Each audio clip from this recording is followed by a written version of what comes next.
respected dignitaries, fellow professors and professionals, and my dear students.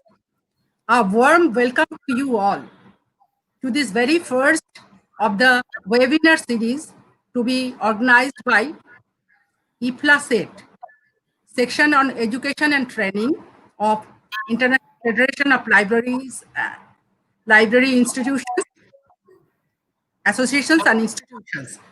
So as the convener of the IFLA SET webinar series, I'm happy to share you this fact that from over 21 countries, over 600 participants are attending this program. We are really proud to have among us so many participants from so many countries, from different backgrounds and experience.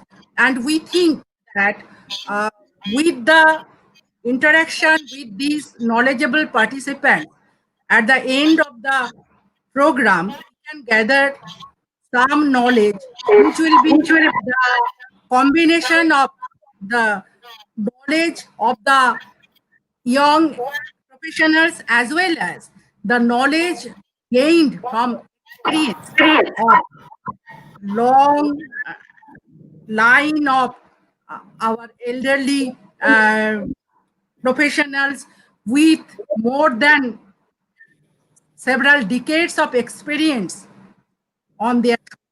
So we would like to have your comments and questions on the topic, and please attend, interact, and please don't forget to submit the feedback form because your suggestions are very valuable to us so that we can endeavor to be even better in the future to cater to your needs, especially to the needs of the young professionals.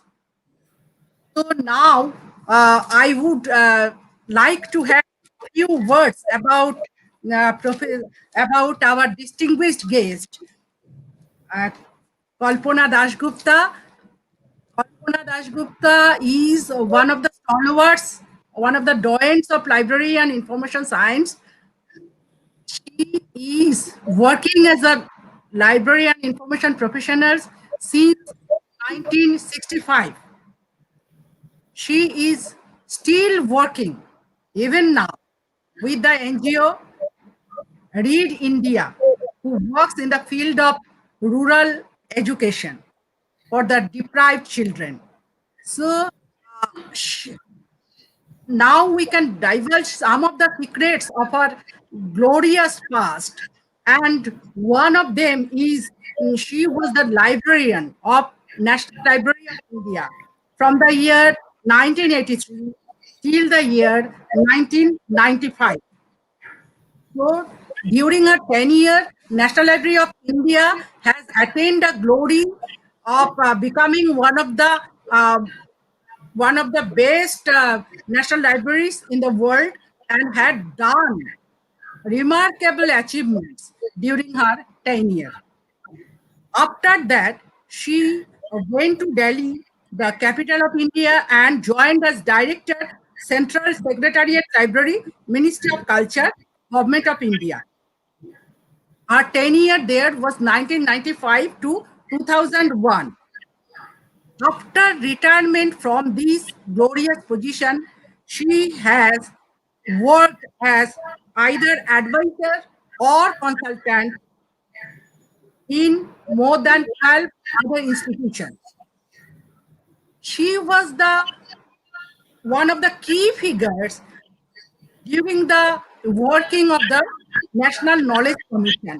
She was the chairperson on the working group of on library.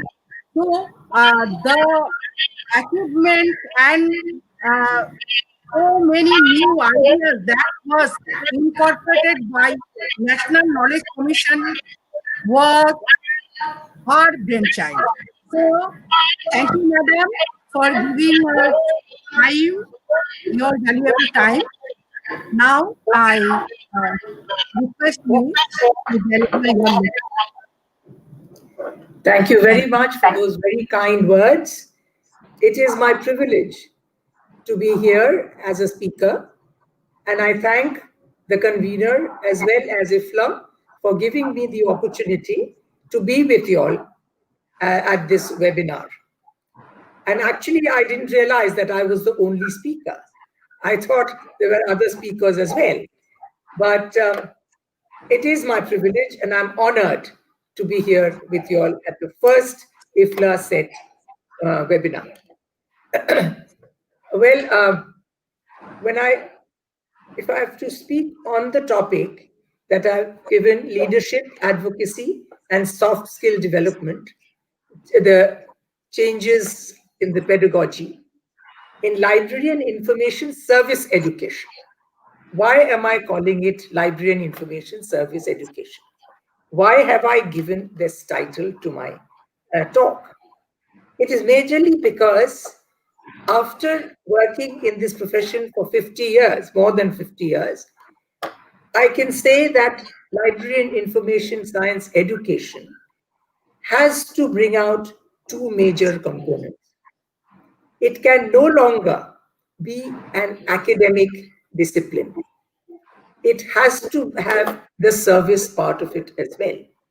So what I think is that when we divide the library and information science education into two components, one of them is the theory, the philosophy of librarianship, and the basics of working of a library, the technical aspect, the retrieval, the collective development, and things like that, the information organization, dissemination, preservation, and these aspects which are being taught in the various uh, library and information science departments. The course contents are very good, and most of them.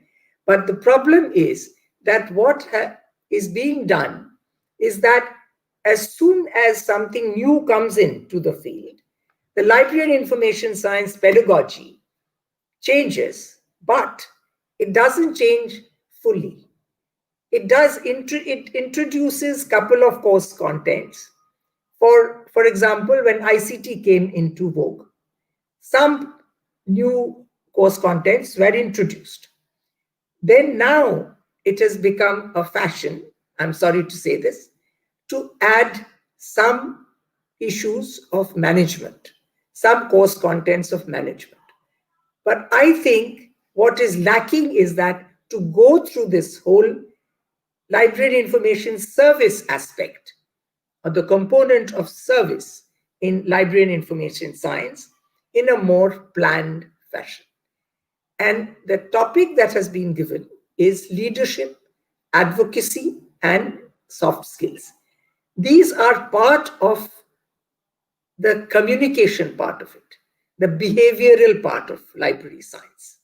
It is not the technical part of it. It is not the organizational part of it. So my point is that today access is the key to library and information service. And the librarian is a facilitator. Librarian no longer is a collector or an organizer. He or she is a facilitator. And that is where the soft skills come into play. The major three aspects of library and information science is governance and proper organization, proper dissemination. But when it comes to actual human behavior, that is where our course contents lack. Because library science is human relationship. Library science is a service profession. And when you give service, you have to interact. And the interaction has to be very, very clear, and there has to be the relationship between the stakeholders and the library professional.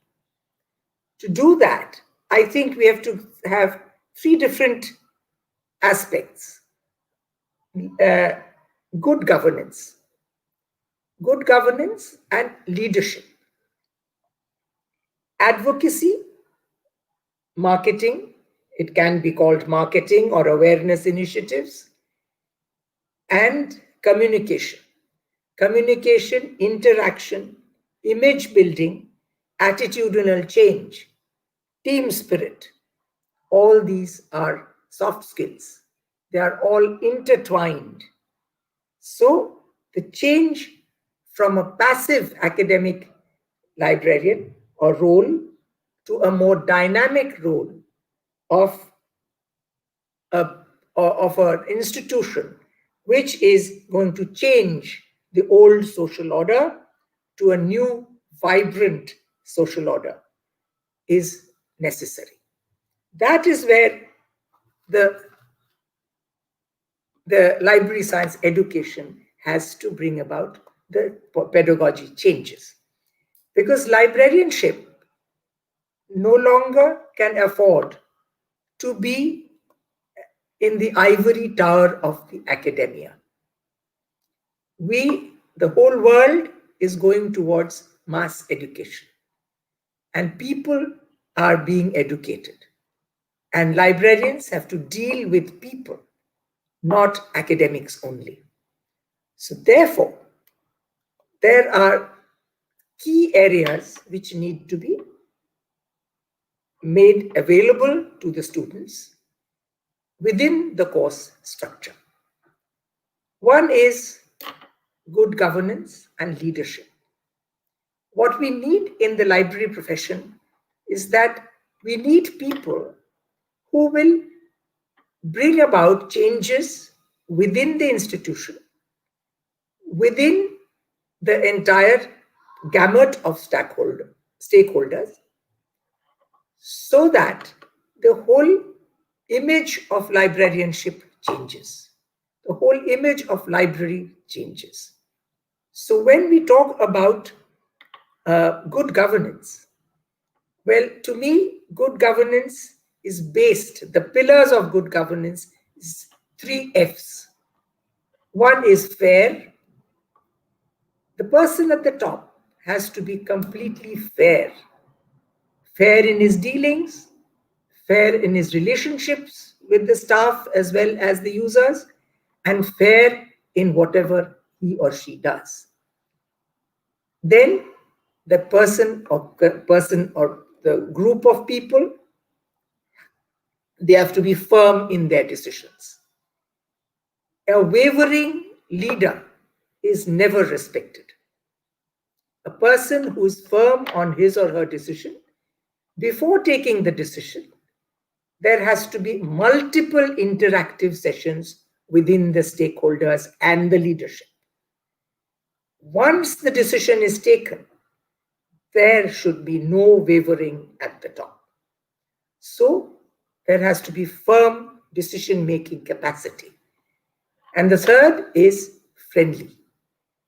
Unless a person is humane and friendly and understands people, not only the staff, but the users and other stakeholders, including the decision makers, one can never do good governance. So therefore, for me, the 3 pillars of good governance is fair, firm, and friendly. What are the main functions of a leader? What can you look for? Well, performance, of course. A leader who is not really knowledgeable or competent is never respected. He or she may be sitting at the highest chair, but people do not respect that person. And because that person has to have answers to everybody's questions. Then innovation. The person has to be forward looking, must be able to understand the innovative behavior or innovative relationships with people and the staff. Then motivation. Motivate the staff. Make them realize what they are worth.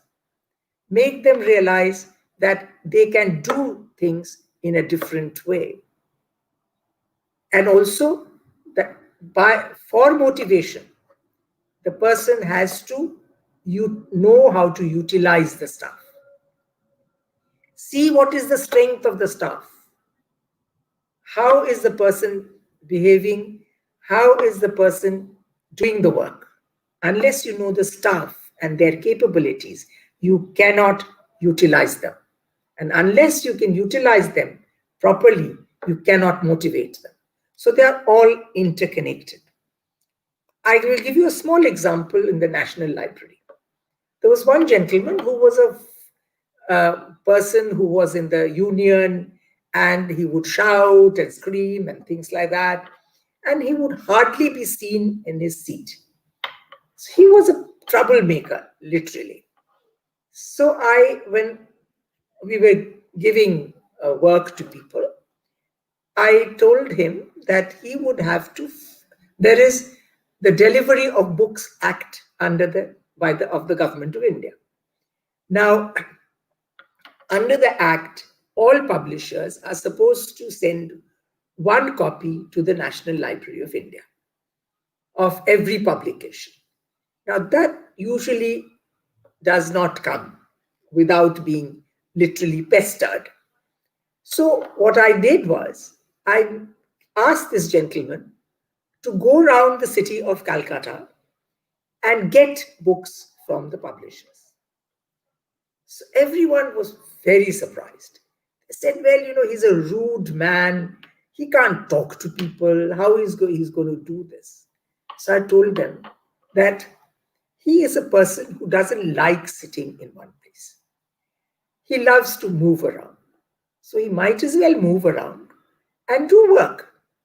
If that is what motivates him and the library doesn't, take him out of the library and make him do things which should be done outside the library premises. So that is what it is. You must know the strength of your staff. The other thing is that the leader is expected to create a second rung of people who are going to take over. Because often, I'm sorry to say, many bosses in India don't like to do that because they don't like competition. But that is absolutely necessary for a leader to do, because the leader will leave at one point of time. The institution will remain. So the institution has to be run to the best of its capabilities. So the next rung of trained people will have to be taken into consideration. Now, today's management is basically consultative. It's participative. It is not one of dictatorial and that kind of relationship. So within that, the main work of a library leader or a library manager or a library director, whatever you want to call, is to encourage the staff to think that they are competent enough to deal with all kinds of clientele. We have to give them that kind of faith in librarians' work and also pride in librarians' work. So, encourage them, give them the courage to undertake challenges as well.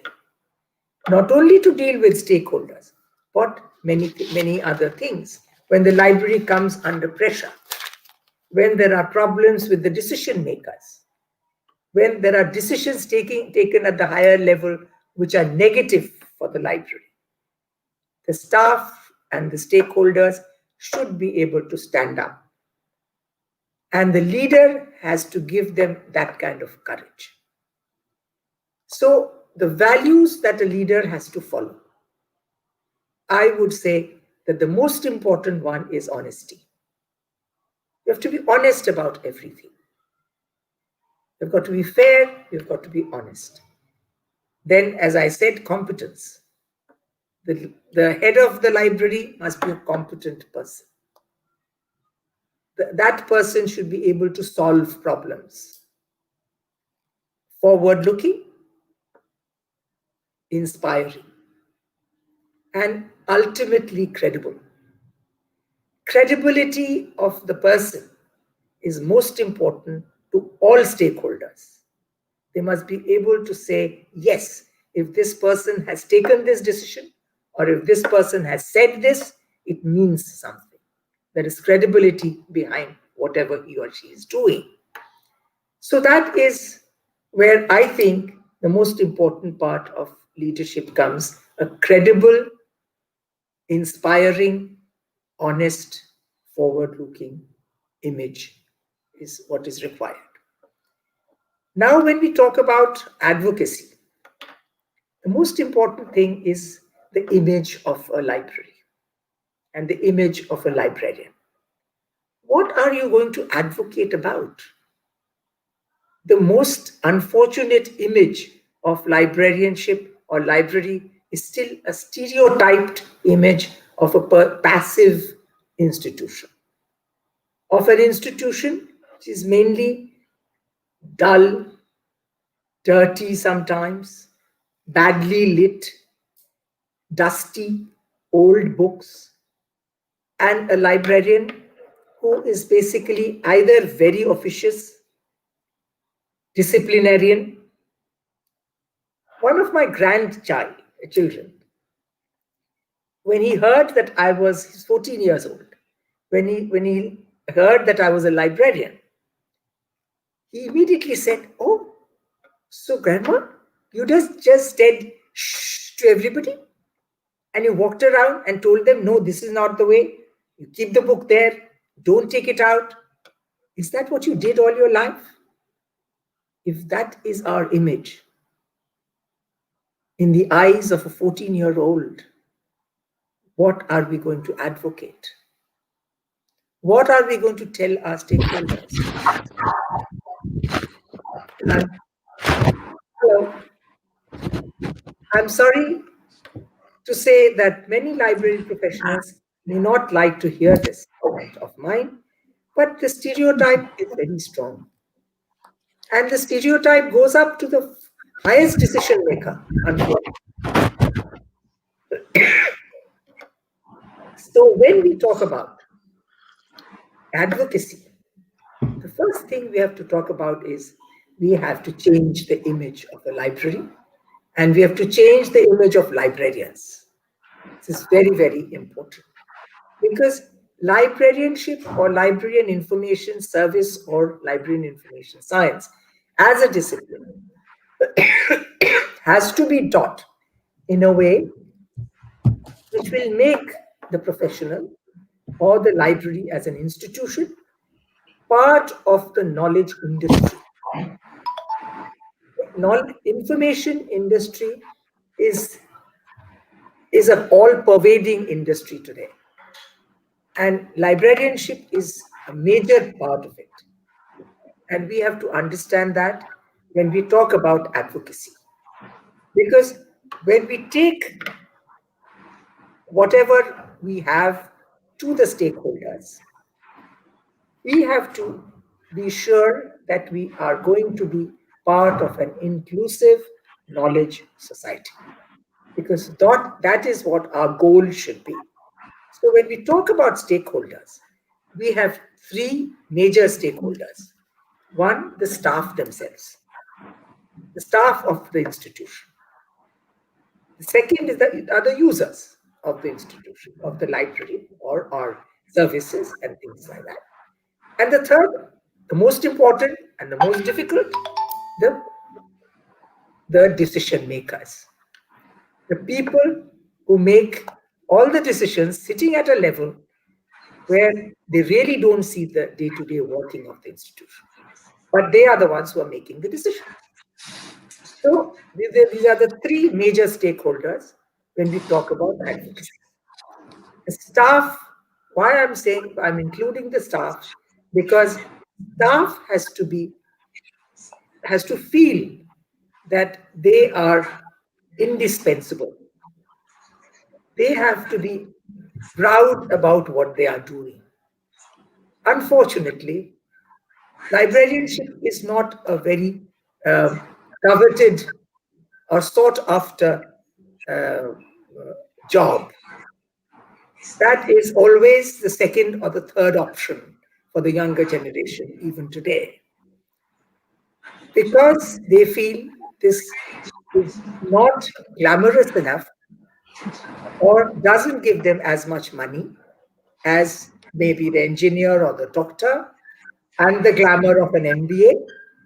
So these things, we have to make them feel that what they are doing is indispensable for the entire national development.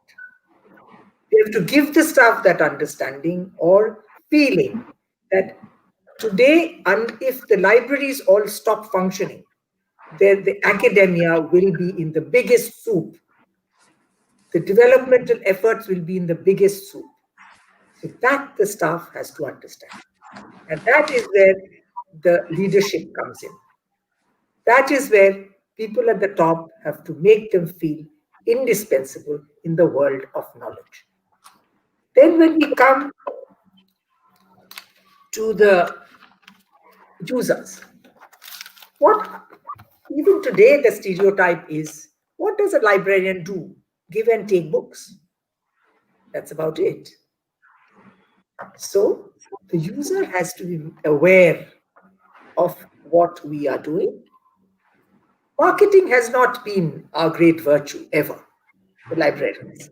We are very, we would rather stay behind the scene and work and give all the information, whatever, but never in front. And that has to go. The passive attitude of a library professional has to change into an active, forward looking, and interactive relationship with the users. So, there, the activities of the library profession or the library has to be shown, has to be made available through various kinds of activities, through seminars, through workshops, through awareness programs. It depends.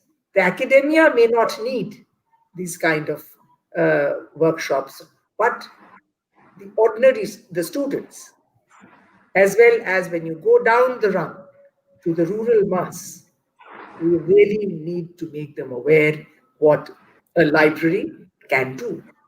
Therefore, the different levels of librarianship will also have to change. When we talk, I work for an organization called Read India. We don't call our centers only libraries. We call them library and resource and community centers.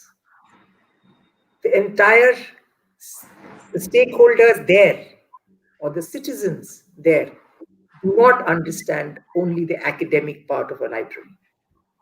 They understand that the library is part of their community. And unless we can make them realize that, we have missed the bus.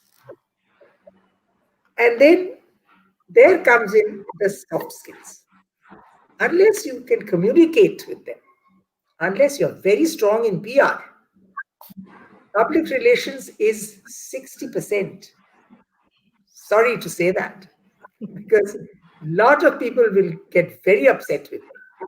But this is after 50 years of working in this profession, I can say that we have to also have relationship, interactive relationships, which public relations asks for.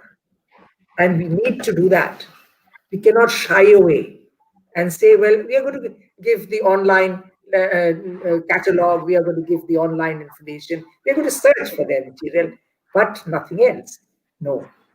We have to come up to them, talk to the users, because unfortunately, most users really do not know how to search for their topic.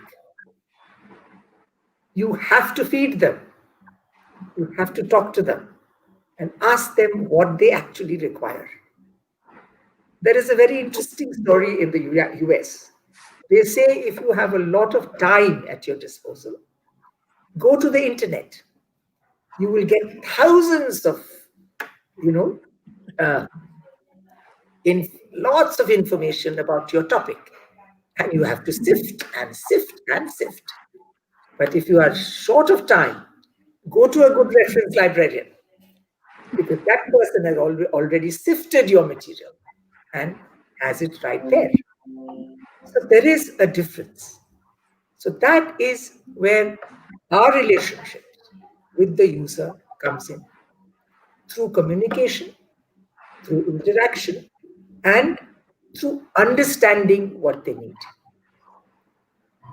Anyone who crosses the threshold of the library is a user, and treat them that way. He can be a secretary to the department of whatever, and he can be just a beginner. Everyone needs attention, and that attention has to be paid. It can't be, well, why don't you look at the OPAC? It's okay, it'll give you. No, OPACs don't give everything. This is where one gentleman who had visited the British Library had come to the National Library. I asked him, we took him round, and then he sat and studied for a while, and then when he was leaving, he came to me. I said, what was your experience? So he looked at me and he said, thank God you all have people who I can talk to. They're all not machines anymore. They're not machines. So people to people interaction is very required, because it is a service profession. It is not an academic profession. Then when we talk about the decision makers, the stakeholders, this part of stakeholders is very, very difficult to deal with. I can tell you that. Because the thing is that, again, the stereotype of a library is still very much ingrained in the bureaucracy. They still think that librarians give and take books. That's a very sad situation.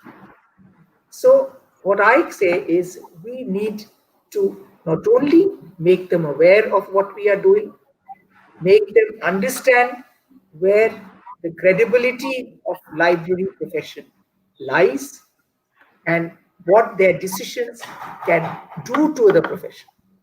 Because unless we can make them understand that some of their decisions might hamper the profession and may not be helpful to the profession, and for that, what is required is courage, fearlessness, because we are a very hierarchical society. We seldom like to look up at our bosses right in the eye and tell them, well, this is what I want, and this is what should be given to us. That needs a lot of courage. And that courage has to be instilled in the people within the profession by the teachers to begin with, and then the leaders of the profession. Then networking. Unless we network at the decision-making level, you cannot advocate. Advocacy depends on how you can network with people who matter. You have to do that. From the lowest level, go up, upwards. But one thing I can say, that if you can project your work in the right way, there are people to listen. There are people to understand. So that is important. You have to be able to project your work in the right way. So that is where we need to be taught. That is where education comes in. How many librarians know what is a planned budget and what is a non-planned budget? How many librarianship teachers will be able to teach them what is needed to put forward your financial requirement? How are you going to prepare a financial note for the decision maker to understand? These are things which starts from there, and we do not teach that. in the library science profession. We do not teach how to write a note for the authorities, how to make it very, very, uh, I would say, something which they would understand in their language. So these are part of the education that I'm talking about. That is why I said, that is why the topic is library and information service education. Because that is where the service part of our education comes in. Then librarianship as a career as well as a discipline needs associations. We need to interact with associations of librarianship as well as associations of other stakeholders. One of our very important persons in the government, when I was working for the National Knowledge Commission, said, why do librarians only talk to each other? Why, why don't they talk to others? Please invite people to your conferences who matter and let them see what you all are talking about. So that is very, very important for us. And then where are the associations required? We need very strong associations. Because in most of government committees, most of uh, changes that the government wants, there are committees where librarians must be present. For example, the pay commission. The fifth pay commission, I went personally to the commission. Sixth pay commission also, the government library association was there. Seventh pay commission, nobody was there. Now, then we cannot say that the government did not give this, the government did not give that. We should be there to talk about ourselves. Otherwise, we cannot expect people to understand what we want.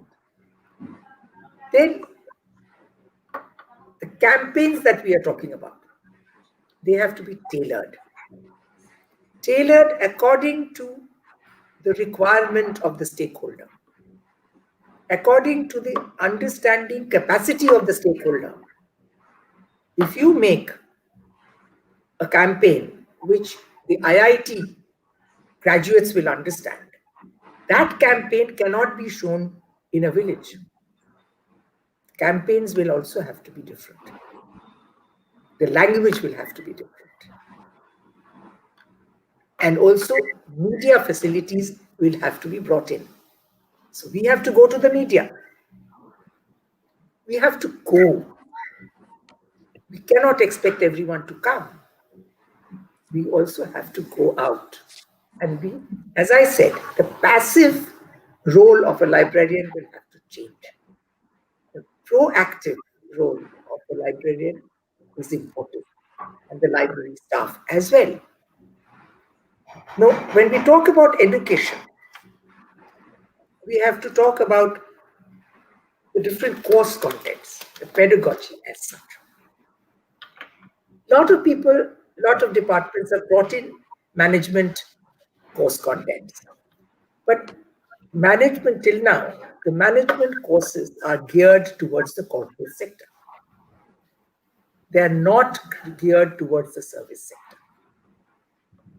So when we talk about pedagogy changes, the management skills, the theory may be taken, but the course content has to be tailored for a service profession and not the corporate sector. So that is required, and that is where the library science teachers come in. And there I would say that interaction between working librarians and the teaching librarians must be very, very important, has to be very important and definite. Because just the theoretical teaching will not help when we prepare a course content where we have to go out and meet people about our library as an institution, how it works, what it needs, and what it can give. Unless you're a working librarian, you don't understand that. So both have to merge. There has to be a marriage between the academic librarians and the working librarians. So with that, we can prepare the pedagogy, we can change the pedagogy. Otherwise not. It's a very one-sided teaching. I'm sorry to say that. Teachers will be up in arms, but that is true. There cannot be a distinction of this kind that as it is today in India. We have to understand that we are part of a large information industry.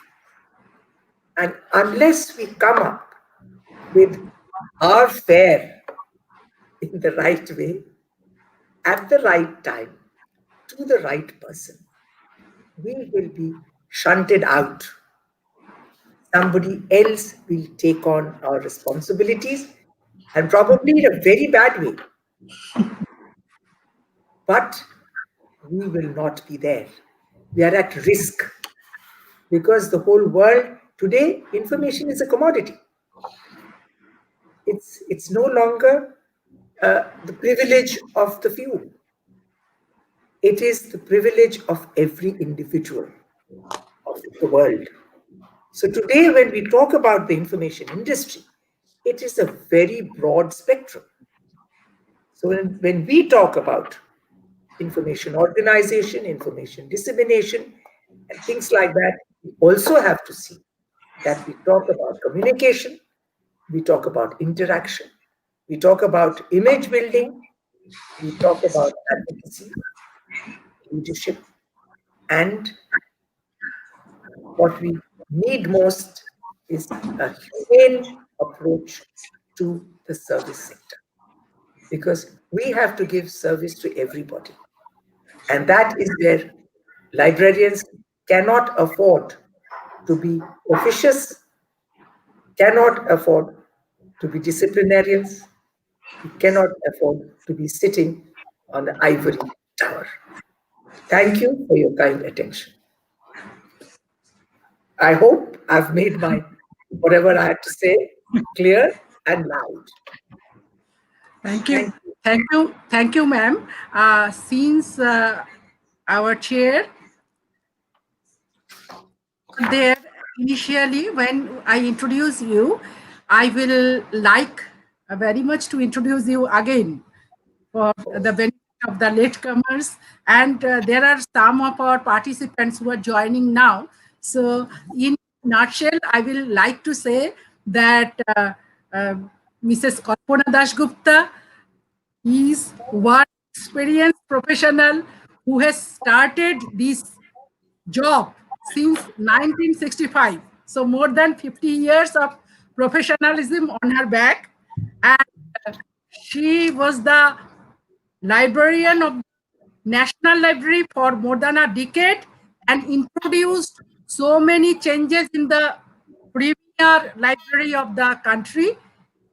It was modernized beyond recognition in her time, and then the capital, Delhi, capital of India, took her away from Kolkata, and she was the director of Central Secretariat Library, which is the Government of India Institute, founded by the Prime Minister. And then, after retirement, she was involved with more than 12 organizations as advisor or in many other capacities. And then for entering into the knowledge industry, to the knowledge path, uh, National Knowledge Commission was formed.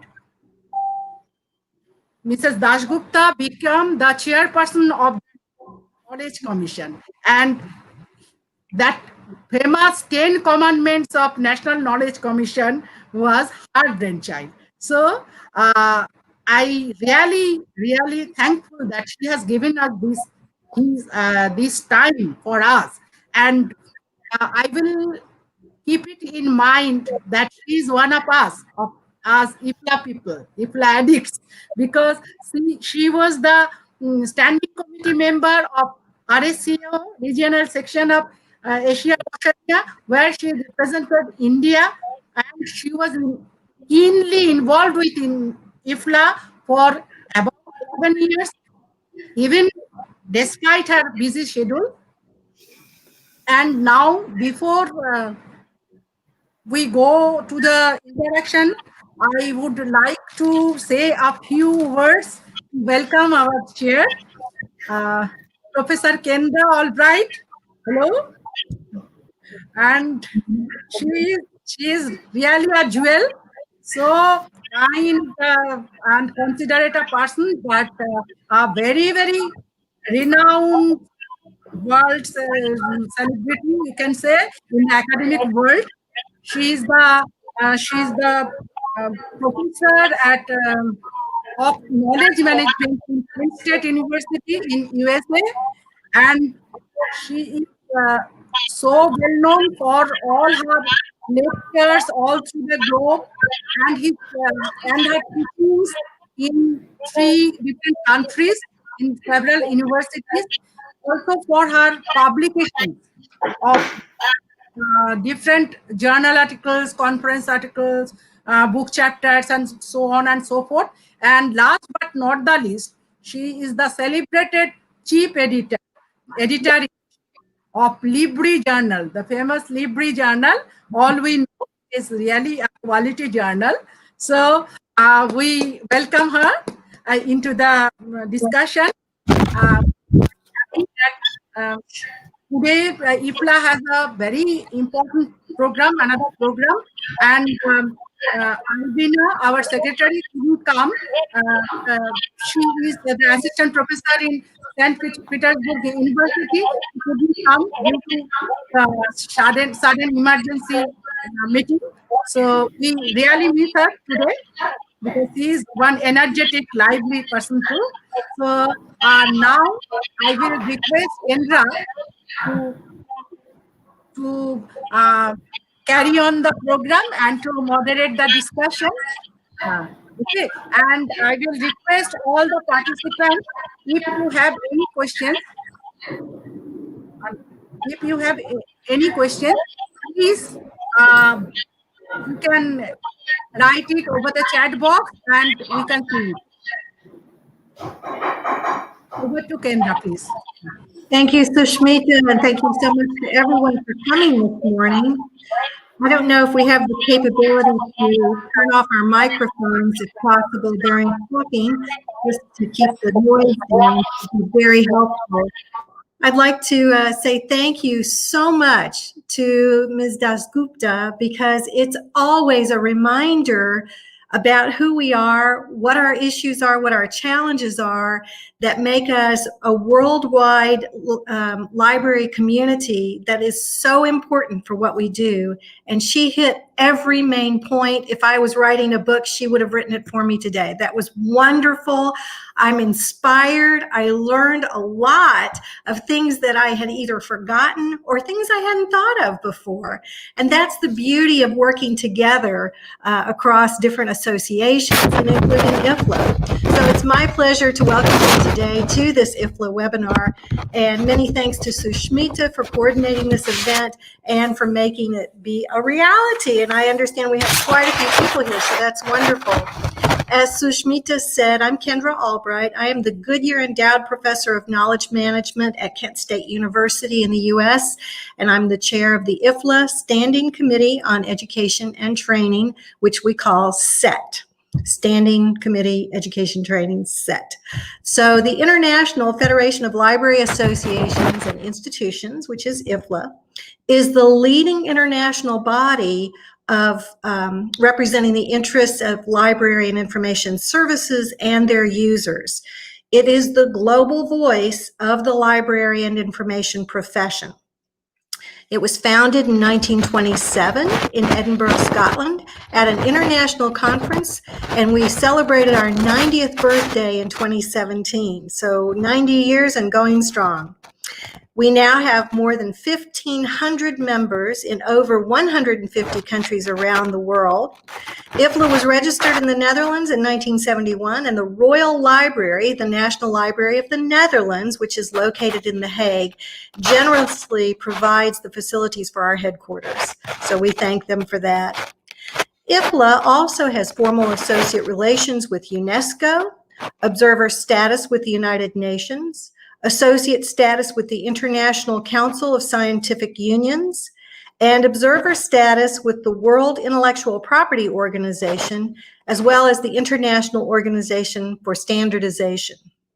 In 1999, we also established observer status with the World Trade Organization.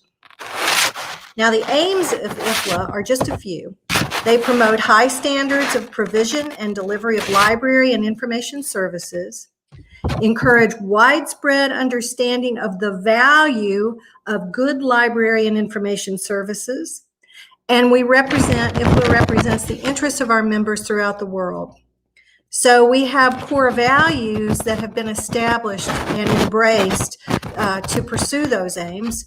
One is the endorsement of the principles of freedom of access to information, ideas and works of imagination and freedom of expression embodied in Article 19 of the Universal Declaration of Human Rights.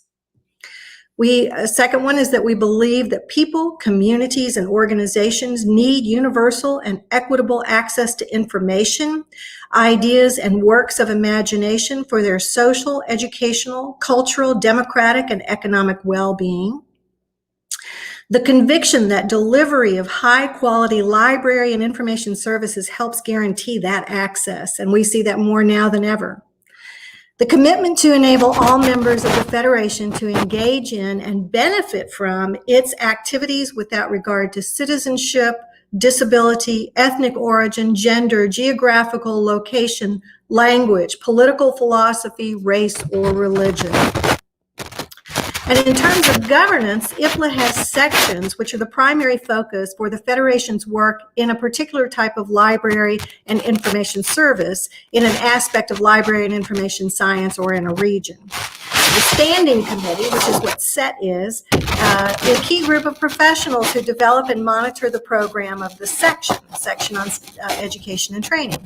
So our Standing Committee reports to Division, our section reports to Division 4, which is designed to support the profession. Now, SET focuses on education and training for library and information science professionals based on research and professional practice. And it also serves the library and information science educators, practitioners, and managers with training responsibilities. In 2019 and 2020, SET had three main activities. The first of these was to build strong library and information science education, the BSLISE, which is designed to advance the profession through understanding, developing, and promoting best practices in library and information science education. We do that in conjunction with another section on library theory and research. So we work together with them on that project. And that's an ongoing project that's been going on for quite a few years now and has done global surveys of LIS education and development of competencies in the profession. Our second activity last year was to improve the training of library professionals in research and evaluation methods to engage practitioners in evidence-based practice. That's a second activity that we've been doing for last year as well as this year with library theory and research section. And our third one from last year, which got put on hold because of the pandemic, was to advance the profession through understanding best practices in knowledge management education. And we're doing that with the section on knowledge management. So in our new year, 2020-2021, SET will continue the work of all three of those projects, as well as a new fourth project for the IFLA Academy, which is designed to adapt education and training to the global vision and IFLA's commitment to equal and free access to information and knowledge. So as you can see, SET focuses on education and training of LIS professionals around the world. Now, Sushmita also asked me to give a brief summary of what's happening with LIS education during the COVID-19 pandemic through experience that we have in the United States. And I just have to say that most of the LIS education programs in the US, if not all of them, have a master's degree as the outcome. Some of them also have bachelor's degrees, but the professional degree in the United States is the master's degree, which is accredited by the American Library Association. And many of these programs offer at least part, if not all of their program through an online opportunity, through distance education. So for example, my school, Kent State University, in the School of Information, the iSchool, offers 5 master's degree programs. We have 2 MLIS, Master of Library and Information Science. One is a specialized degree for school libraries, kindergarten through 12. And then we have one in Health Informatics, a Master of Science in User Experience Design, and then my own program, which is the Master of Science in Knowledge Management. And all of those 5 programs are 100% online. We have no face-to-face classes. And so when we have programs that are online, the pandemic has had very little disruption in terms of those programs. The biggest change for me is that I joined family in another state. Kent State is in the state of Ohio, and I'm not in Ohio right now. I'm with family elsewhere. But it doesn't change my ability to deliver lectures or to grade papers or to communicate with students, because we're doing it virtually anyway. So we've had very little disruption. However, if you have a program that does not have 100% online, it's been a challenge to try to find ways to deliver what they call remote instruction, which is just to be able to continue the delivery of educational programs regardless of method. But it could be by telephone, it could be by video conferencing or Zoom or any of the other. We use Zoom and Blackboard. We use a software that allows us to record our lectures so that they are asynchronous. So there's lots of different opportunities and technologies and tools that are useful to help us find ways to continue the instruction for students for those programs that don't have everything set up. At my institution, there's a big difference between remote instruction and online instruction. Online instruction has been through pedagogical review by the faculty. It's been pedagogically developed over time. There's time to develop it. We give a semester of a course release to the educators who develop a new course or to update an older course. And so that kind of time is given to the online courses, whereas the remote instruction is a little bit more hurried because of the requirement. We had no warning, as none of us did, that this was coming. And so we just had to find a way to continue that instruction. And so we got hit with the virus about mid-March, and we have gone from those remote courses are now moving into online courses. So that as the pedagogical understanding of what it means to teach online is now being integrated into remote instruction, the online instruction is getting much better, much better. And surprisingly, the students have adapted remarkably well. I think everybody understands we just don't have a lot of other options right now. So they've been remarkably patient. And I will say that universities that have really embraced putting the students first are the ones who have been the most successful at finding ways to make this work. And listening to the students is one of the ways to do that.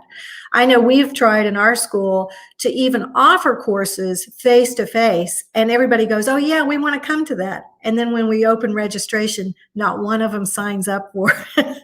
So online education is a really helpful opportunity, especially for people who are working, who have children and families, who have health issues. This has been a really good opportunity to show the benefits, but also the ways in which online education can be pedagogically adapted in ways that are helpful and instructive. It's apples and oranges. Teaching in a face-to-face course is very different than teaching in an online course. And I've been teaching online and face-to-face since 1997. And I can tell you that there are advantages and disadvantages to both of them. There are some really wonderful advantages to teaching online, but there's also some disadvantages. Just, I miss the face-to-face classrooms. I hear that from everybody. But on the other hand, I can talk to students on the fly right now. I got a student sent me an email saying she wants to Zoom as soon as we're done. So she wants to talk about an assignment, and I'm very happy to do that. So I like that instant opportunity where they feel that kind of anonymity, that they can just reach out right now. They don't have to set up an appointment to come see me in my office or wait till office hours. We can do a lot more flexibility with that. So there's lots of advantages and disadvantages. But I just want to mention that I'm sure that there's lots of variations on how everybody is handling education during this pandemic. But that's the experiences that we're having. And I've taught at 5 universities in 3 countries, and I have talked to my friends in those other ones, and I think it's very much the same. Everyone is trying to find ways to make it work for the best interests of the students in the most high quality education possible. So with that, thank you for your kind attention, and I'll be happy to turn this back over to Sushmita for now. Thank you.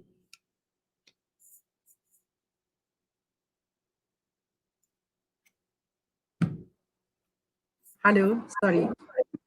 It is beautiful to hear a professor just from the other part of the world, just right 12 hours difference between her geographical position and mine. But see, online has made all of us together with this program. As Kendra was telling us, online has so many possibilities. So now we who were used to the face-to-face mode of teaching till date, till pre-corona years, we are now gradually shifting towards an online mode, and very soon we will go towards the blended mode, as we say, where we can have the best of the both worlds. Now, we think that at IFLA set, we will be having a seminar, like rather webinar, on the education scenario during COVID, and we will gather experiences from many countries. We have standing committee members from various countries. So we will gather experiences, gather them into one webinar, maybe in the within a couple of months. Before that, we will switch over to the interactive session, and will request our volunteers to give us any questions that we have. So we will take the questions or any comments on the talks provided by our speakers.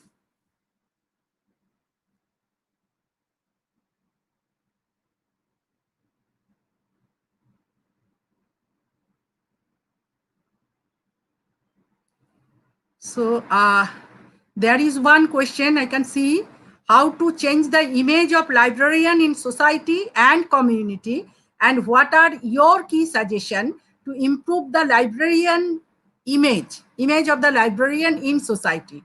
Over to you, Kalpana ma'am.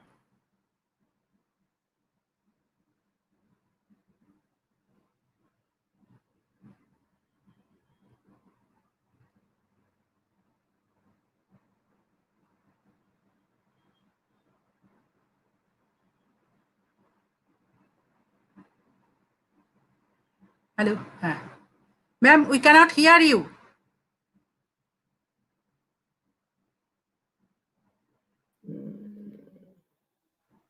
Something wrong with the... Now we can hear you, ma'am. Okay. Can you hear me? Yeah. Right? Okay. Yeah. Mr. Patel, are you a librarian? We don't know, because he is on He's on YouTube.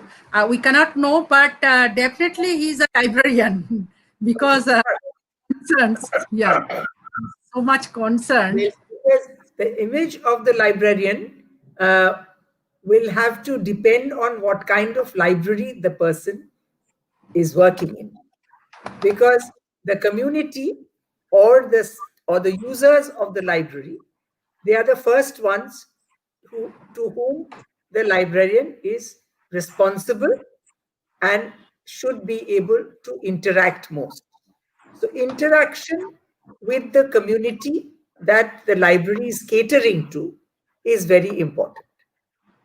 And the library has to be open to everyone. There should not be officious rules which hamper a user in any way. Then the user feels comfortable in a library, and the librarian or the library staff, they are responsible for making a user comfortable and also who would like to interact with the user. Interaction is most important. Communication and interaction is most important. And it depends on who you are dealing with.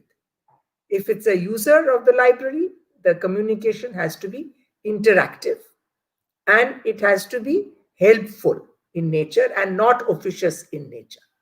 Because that is the image of a librarian, unfortunately, that they are not very helpful. Earlier, it used to be go to that shelf and you will find your book. Today, go to the opaque and you will find your book. That is the answer which most librarians give, unfortunately. Pardon me for giving such a strong statement. But that is the kind of stereotype we have. That image has to change. Image of a librarian has to be friendly, interactive, and helpful. The other thing is in society. A librarian used to be a very respected person in the society earlier. Librarians were greatly respected in India.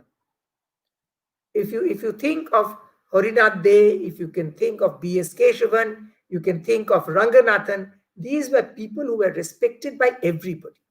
Why? Because they were knowledgeable. They were people who read. One of the joint secretaries of the Ministry of Culture told me one day, Madam, we cannot, how many librarians can sit across and talk to people on the latest book which has come out by so-and-so author? Or who is the latest person who has got this award, that award? How many people can talk to them about music, about things which are different? They unfortunately talk about their own subject, which people are not interested in. The librarian will have to have knowledge about multiple things and talk to people on their topics and not on our topics alone. That will change the stereotype of librarians in the society. So that is because we have to read. How many librarians read? That is a very sad reflection, because people think, oh, librarians are within books, so they must be reading a lot, which is not true, unfortunately. Librarians do not read. They have to read many things. They have to know the latest. If they are knowledgeable, people will give them the respect that our great librarians had got earlier. So, Madam, now we have the question for Kendra. This question, I think, is for you. From University of Kelania, the question is on soft skills criteria designed by IFLA for the librarians in different organizations, as you see. So thank you, Sushmita. That's a very good question. And I can tell you that there is a section on continuing professional development that looks at these kinds of issues. And they actually held a virtual conference back in March that was called Wholehearted Library, Soft Skills for 21st Century Information Professionals. Now, while we haven't done that as the Standing Committee on Education and Training, the continuing professional development section has been looking at this. We look at it in terms of our competencies, but they're looking at it in terms of helping to actually, how do we get those soft skills delivered to our library community? So I would suggest that you look at IFLA, just Google IFLA and soft skills, and turn right up, and you'll be able to find a link to that information from the continuing professional development group. Thank you. And this is heartening to see that one of our participants are thanking IFLA for playing a big role in this pandemic time. Yes, we would like to inform you that IFLA is planning the whole world WLIC in 2021 in online manner. So,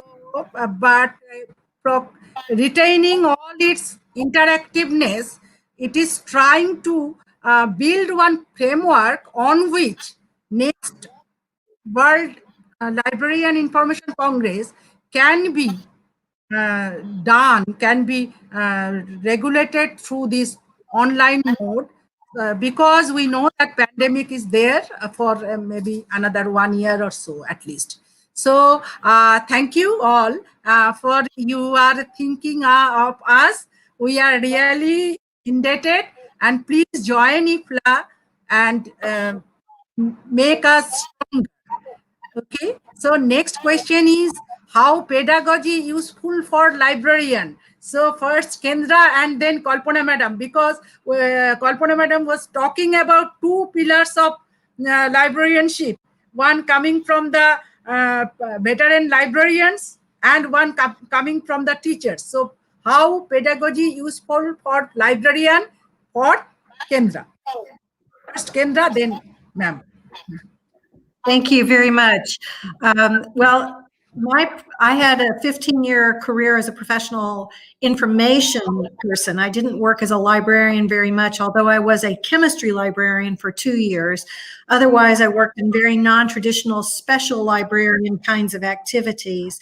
And that's been quite a while ago. And I've been in academia now for a long time. So my perspective now is to try to answer that question from both. And I would say that things change so rapidly in our field that it's imperative to be able to understand basic core principles, the rationale, the understanding, the educational perspective of why we do what we do as librarians.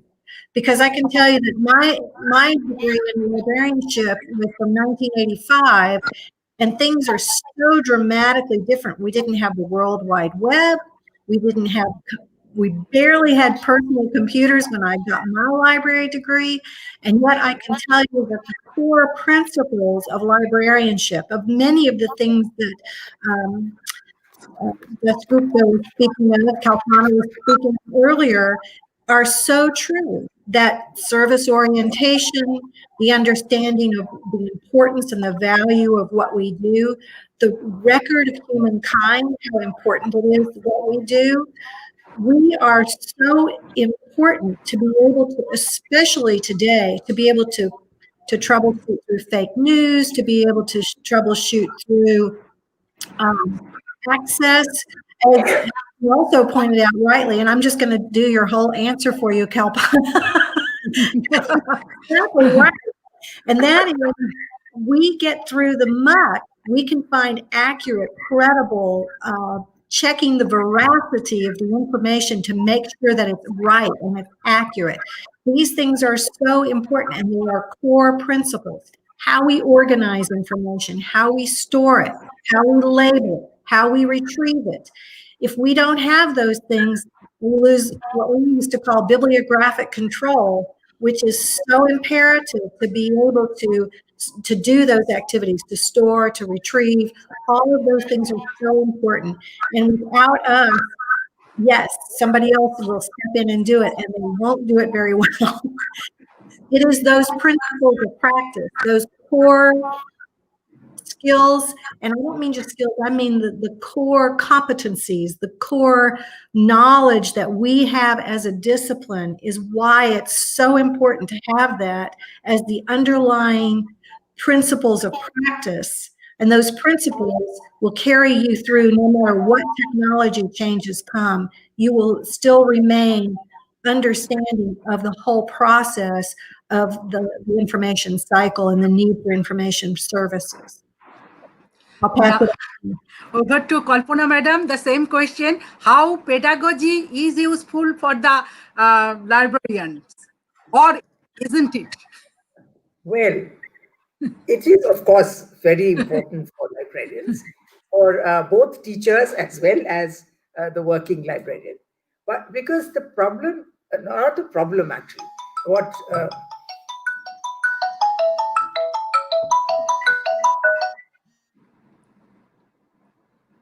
sorry. Actually, the user expectation has changed so much that our teaching has, been a little behind schedule. We have to really come up to the expectations of the users now. So the problem that the pedagogy that we are talking about is that it is a marriage between what was there earlier and what has to come, or what both the past, the present, and the future will have to be brought together into the pedagogy of librarianship. Thank you, ma'am. That is what is Thank required. you. That is, both answers are delightful, and I think the combination of one very experienced professor and one very experienced, renowned librarian is just this combination we needed at this program. And next question, please. Next question on management, please.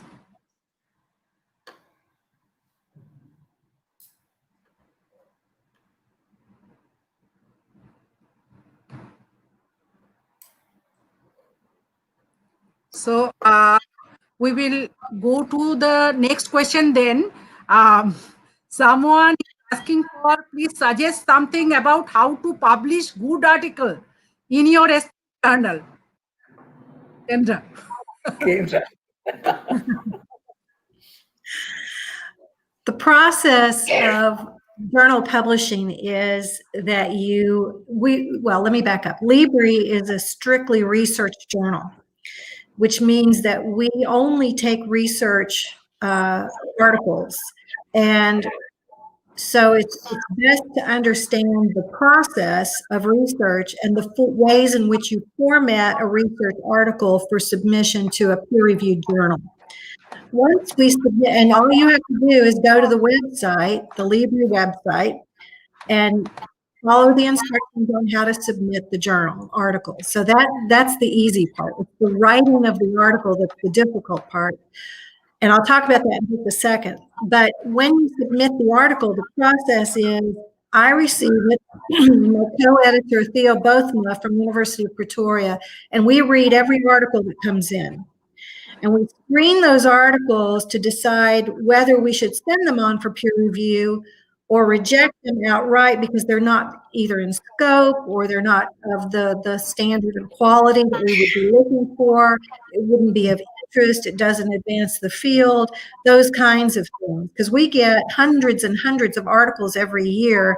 And we're a quarterly publication, published 4 times a year, and we typically have 6 to 7 articles per issue. So you can see we have a fairly high rejection rate.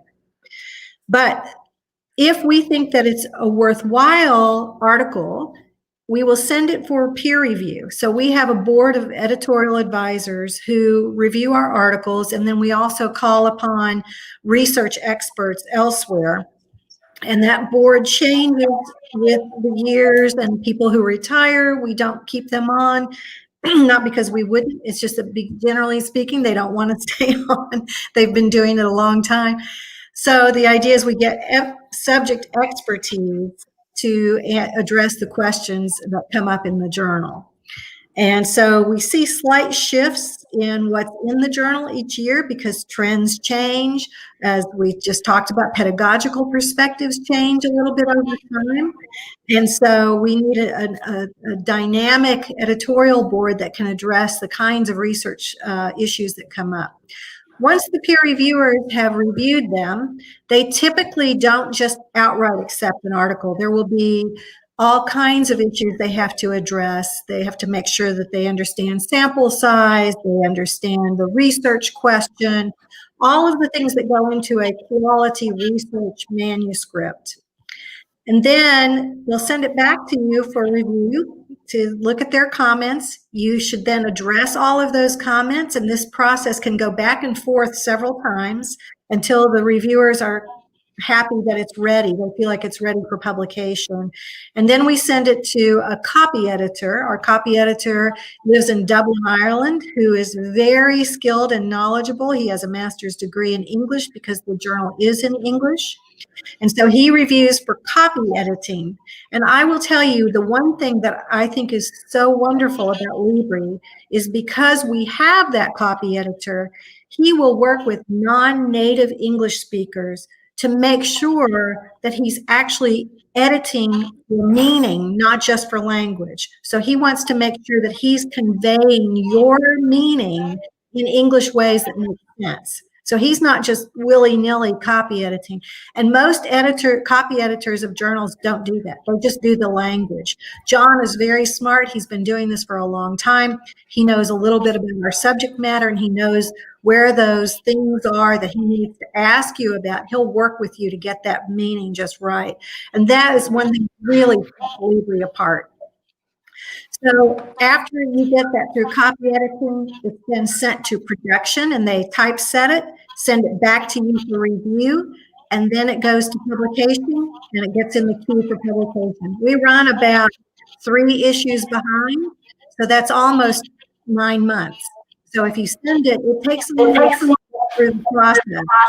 So this is true for most journals. By the time it gets published, it's probably 1 to 2 years behind. That's typically the way research journals work. With early making preprints available and early papers available online, we can get things up there much faster before it gets into the print journal. And that's what we're working on right now.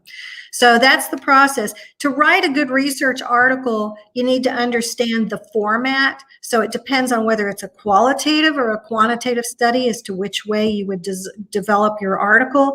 But typically you'll have an introduction, you'll have an abstract, an introduction, then you would have the literature review and your research questions, your methodology, your findings and conclusion, and then anything else like suggestions for future research. And the end would be your list of references that you used throughout your paper. So that's what Libri does, and I welcome manuscripts to be sent to us, and we will give them a fair shake. Thank you. And next question to Kalpana Madam. How can soft skills be measured not only for librarians, but also for the library staff? Because you were talking about soft skills, they want to measure it now. Well, soft skills, to my mind, is measurable according to the management theory. But as far as I'm concerned, as a library professional who deals with people of different kinds, the diversity of our clientele always does not allow measurement of soft skills.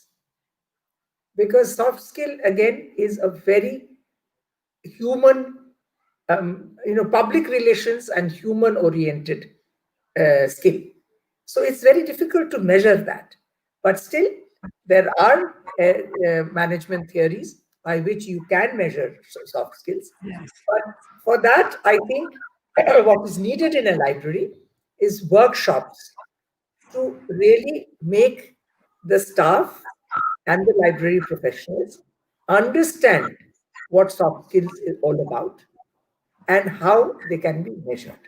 Those kind of workshops, those kind of short training programs are required for in-house training of the staff, because we are library staff, they are not used to, they are doing this all their life. They are interacting with people, they are doing public relations to a certain extent, but they do not understand that these are the soft skills which people are talking about. So they have to be told and they have to be made aware of the kind of soft skills that management theorists are talking about. Have I answered your question? Sorry. Next question is also for ma'am, I think, because it deals with public libraries serving these or online services, because it is a must for this COVID time, no physical contact and all. So how do you provide service when there is no infrastructure? Well, that is a very sad, actually, the very sad reflection on our library decision makers. It's a very sad reflection on what we are doing with our public libraries. And at this point of time, I am on a third party evaluation team of the National Mission on Libraries.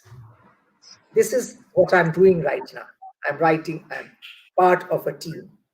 So we are writing about the infrastructure necessary for online services.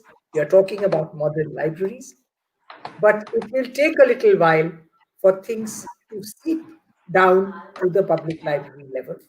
We in Read India, that is one of the major things that we do is we have online services in all our centers in India.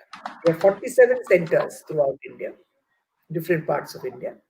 But we always, the beginning, when we start working on a particular new library and resource center, online service is one thing which we always give importance. So I think that has to be done by the decision makers. And the librarians have to ask for it. They have to put down their requirement in bold words. They cannot expect everyone to do everything for them, for somebody else to do it. RRRLF will do it. No, RRLF will do it only when you ask for it. Even a baby has to cry to get milk, isn't it? So the librarians have to be more proactive and ask the decision makers for whatever they want. I think then only things will improve. Anything else? Okay, so we have another questions. How can a librarian give much better service in rural India where internet connectivity does not exist? Ma'am.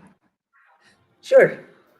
Well, in rural India, how can librarian? Okay, rural India,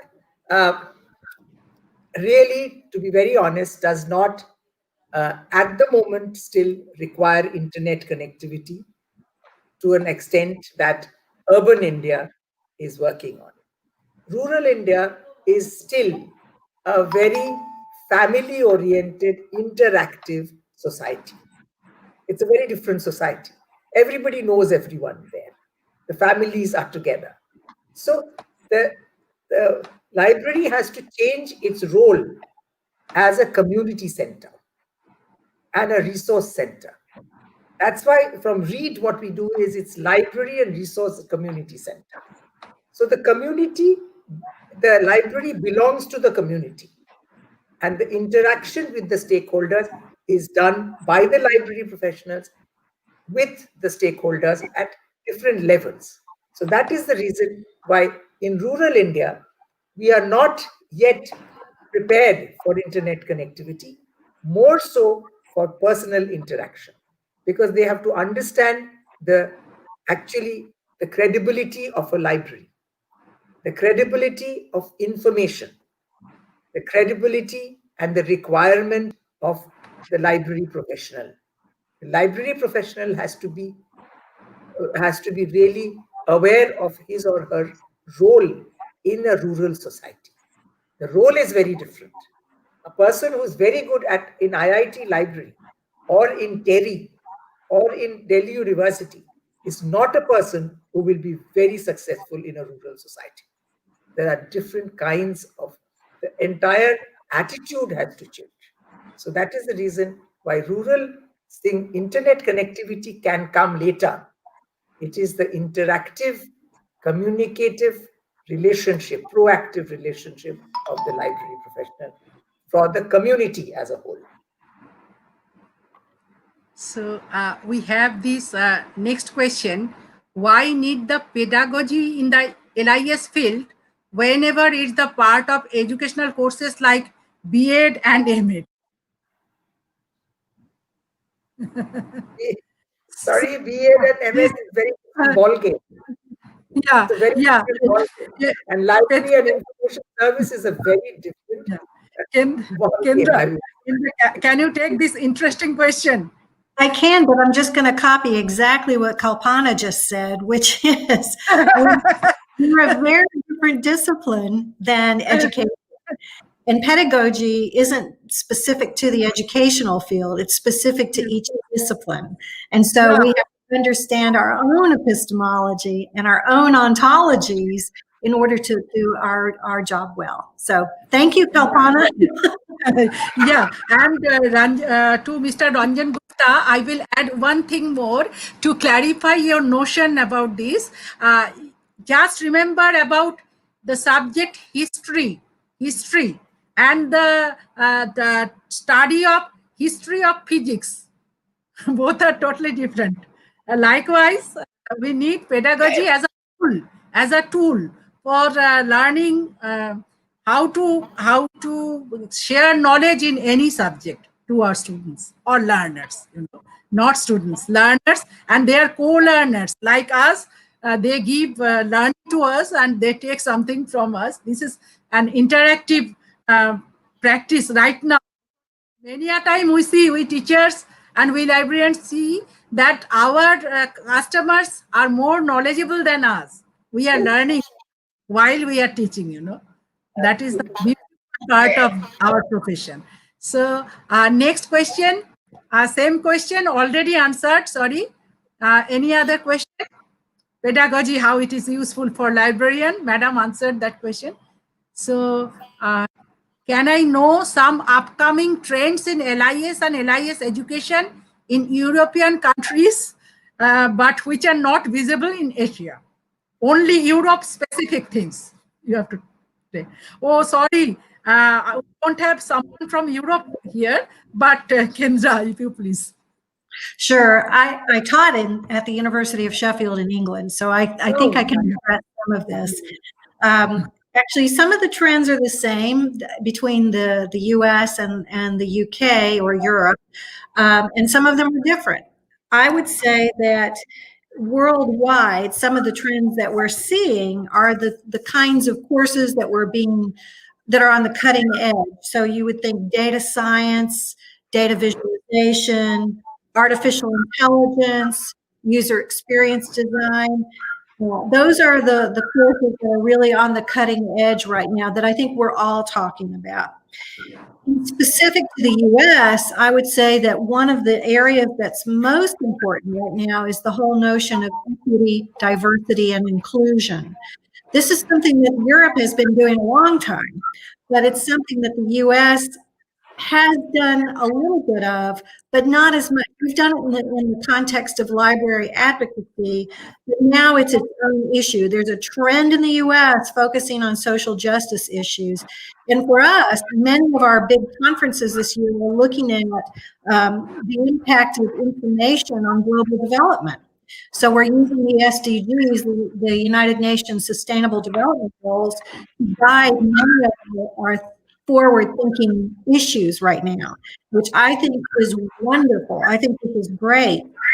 And so one of the things that's also coming out of this is the need for collaboration and international partnerships. And IFLA's had this a long time. We've understood this for a long time. But now we have doors that are opening because as the economy has become globalized, our world economy has become more globalized, That means there are new opportunities and new funding sources to build those kinds of partnerships, not through IFLA. IFLA doesn't do very much in the way of grant money, but there are other organizations that do, and there's increasing numbers of those coming in the years coming up now. So I would say that those are the primary things that we're seeing in the U.S., and then some of it we're seeing in Europe. I would also say that privacy is an issue for Europe that is much greater than that in the US, and that privacy is something that we should all be thinking about, and how we protect our personal information so that we're not being taken advantage of, so that people don't steal our identities, so that people have the respect and dignity over and control over their own information. And I think that's absolutely valuable. So information flows, that gets into questions of control of information, and information flows not only within a country, but between countries. And that's been a long-standing issue at very high political levels like UNESCO. And so we need to keep an eye on how we protect the privacy of people, their information of the people that we serve.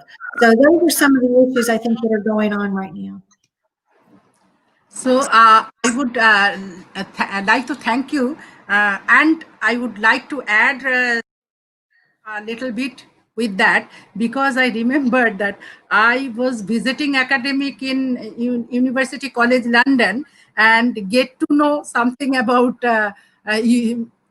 European education in LIS a little bit. So I would like to add that I was startled to see that even in 2015, when I went there, they already had a course on digital humanities course they started. So that was really nascent at that time.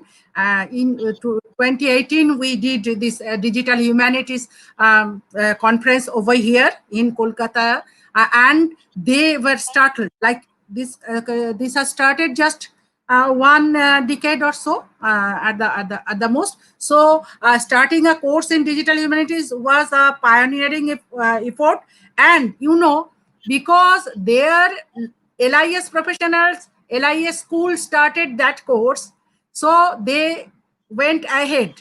But here at my country in India, information professionals like information technologists, IT professionals are carrying that course. And now Kendra is teaching knowledge management, which is basically our forte. But since we didn't do anything about it in due time, here, like information scientists, information science people are taking it away. So I think this is there. And another thing I would like to point out to these participants, that one startling thing, a difference is there. Value of time management. Every student has given one appointment, be the head of the department or any teacher, and both parties are adhering to that time, which is very rare in many countries. So we will learn from that, I hope, and they will learn something like more warmth, more passion, maybe that. So best of both worlds. So next question, please. Next question was. Sushmita, may I add one thing to that? And that is, I also think it's very important to understand that none of us can be all things to all people, especially in our education. Our programs cannot be all things to all people. And I think it's also very important to take our own knowledge, our own indigenous knowledge, and use it for our own education. And our own practice. I think that's very important. This is something Australia has learned very well and has done a lot of good work in, is how to be inclusive of indigenous societies. The Canadians are also doing that very well. And so I would encourage you not to, as we would say, throw the baby out with the bathwater. You want to keep our own knowledge and our own cultural aspects and embrace those in our education for LIS as well. Yes, on that, another point I remember, not only about Asia, Europe, Asia and something, worldwide stress on multiculturalism, inclusive society, information literacy, lifelong learning and information literacy, and also stress on community. American librarianship started from community, but in other places, community came focus in recent past. So those are the salient features that we should incorporate in our curricula and in our practice too in near future, I hope. Next question, please don't give the next question. This is already answered. I think these soft skills developed by IFLA has been answered by Professor Albright, already answered. So, Kendra and Madam, do you want to take any more questions, or you want to say out of the box library services to promote the collections services of the library? Another question. Actually, we have so many countries and so many participants, so many points of view are there. That is interesting to see. Okay, so out of the box library services to promote the collections. Oh, this question is different. Another one. Is there any accepted practice in the international library community on how to persuade decision makers to assist the library? Ma'am first. Yeah. Acceptable criteria for international library community on how to, well, I don't know whether IFLA has actually prepared any kind of criteria on this issue, that, how to persuade decision makers. But there are ways which help to persuade decision makers. And the first thing I would say that you have to be completely clear as to what to project to the decision makers. That's one thing. Second is how you project what you need to the decision makers. And the third is that how much involvement of the decision maker is there in your need, because your need has to be projected properly. And the decision maker will have to understand where and how to follow up that need. So that is something which we have to do for all. Internationally, librarians have to do that. And another major thing is that how persuasive you are in your approach towards the decision maker. Because if you are scared of the decision maker, you are not going to make it. You have got to be fearless. You have got to be competent. You have got to be technologically clear in what you want. Because unless you are knowledgeable about your work, you cannot go up to a decision maker and ask them for anything. You have to be knowledgeable of what you need. And the other thing is, we have got to be creaking doors. That's what I say. You have got to constantly pester the decision maker for the proper decision, because they will ultimately get upset and say, oh, okay, you're going to get what you want. That is finally, that is how we win. Because most decision makers, libraries, don't forget, the library is the last priority in most institutions even today. So that's why we have to make them prioritize our need. To do that, we have to push them, we have to shove them, we have to really make them understand that we know what we are talking about.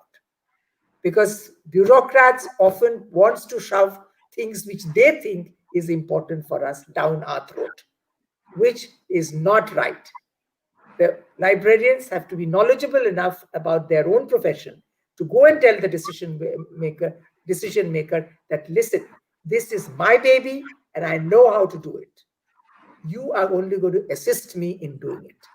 So that kind of attitude has to be given to a decision maker to make them hear.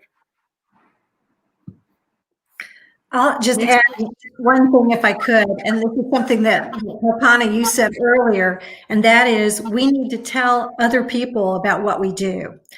And that includes our users. And so that's another tool is you can get your users to go tell collectively Yes. decision makers about the value that you bring to them. So I'm just borrowing from Kalpana's own words to just add that on there because she's exactly right.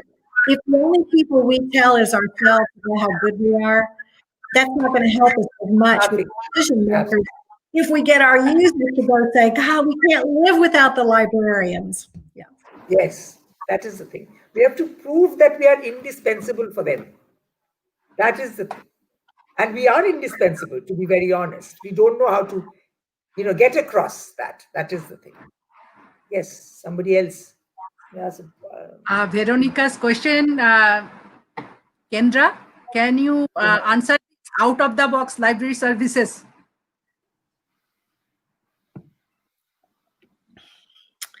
Out of the box library services to promote collection services of the library now that we don't have face-to-face transactions. Kalpana, you may have some other ideas about this as well, because since I don't work in a library per se, I can only tell you what our librarians are doing about that. And that is that they are doing everything that they can electronically. So a lot more article delivery through electronic means. What they do have, which is fascinating, they have a library pickup that if there is a hard copy book you want, they will deliver it to you in the parking lot. So they've created this whole parking area for you to come pick things up physically and nobody gets near it. So it's a really smart way of dealing with having to get to and from actual physical materials. But otherwise, they're trying to do everything electronically as they can. So my guess is, and I don't know the answer to this, but my guess is right now, there's a lot more flexibility in copyright laws. Copyright laws in the U.S. are taken very seriously. And so right now, if you need your class, for example, to have an electronic copy, they don't have to go to the library and make a copy of it themselves. They'll put it up on our Blackboard website for our courses, and the students can get to it that way themselves without worrying about copyright. So I think there's a little forgiveness right now that wouldn't ordinarily be there. And that copyright issue is something that varies from country to country. Everybody has their own copyright laws. So that just in the U.S., it's very strict. Yeah. Okay. Can I answer this question for? Yeah, definitely. Actually, in India, considering the diversity of the development of libraries in this country, we have to have different kinds of campaigns, different kinds of actually delivering material to the readers. For example, a person in a village, there was a very interesting thing of a camel cart library in Rajasthan. It was a cart which was driven by camels and taken to different parts of the village, and they would deliver the books there because nothing else moves there, in the desert. So in India, we have to have very innovative ideas to campaign for book reading, for campaign for book delivery, and this can be done online, but it is basically urban. As soon as you go to the district level, as soon as you go to the rural level, it is a very different way of delivery. It's a very different way of campaigning. It's a very different way of awareness programs. It can be done in various ways. So I think whatever is required there at that, one has to innovate, knowing the need of the clientele of that area. I don't know whether I've really completely answered the question, but I think the diversity of Indian librarianship requires us to innovate campaigns, innovate our delivery systems, innovate our services. That is a beautiful answer. combined answer from the pedagogical people and the practitioners. So that is a beautiful answer. Now I just want to clarify one point. Many of the participants are bewildered that they are uh, asking for the certificate from the link, from a link, and getting it without their name. Sorry to say, dear participants, this is only a format of the certificate. You won't get the certificate right now. That is the format only. You will get certificate after 24 hours at least, and in between till tomorrow, I think 8 p.m. You have to complete your feedback form. You have to submit the feedback form. If you have already registered yourself, if you have participated the whole program, and if you have submitted the registration form uh, within 8 p.m. tomorrow, then you will get your certificate in due time. Don't you worry about that. Now I get so many questions about that. Sorry for this interruption. I had to clarify. Okay, We so should look at the watch now. yeah, so we are at the near end, flag end of our program. So now is the time to really, I cannot say how thankful we are we are wholeheartedly thankful to uh, Madam Kalpana Dasgupta, and I will just share with you the name of the countries from where we have participants. Our 21 countries: India, Pakistan, Bangladesh,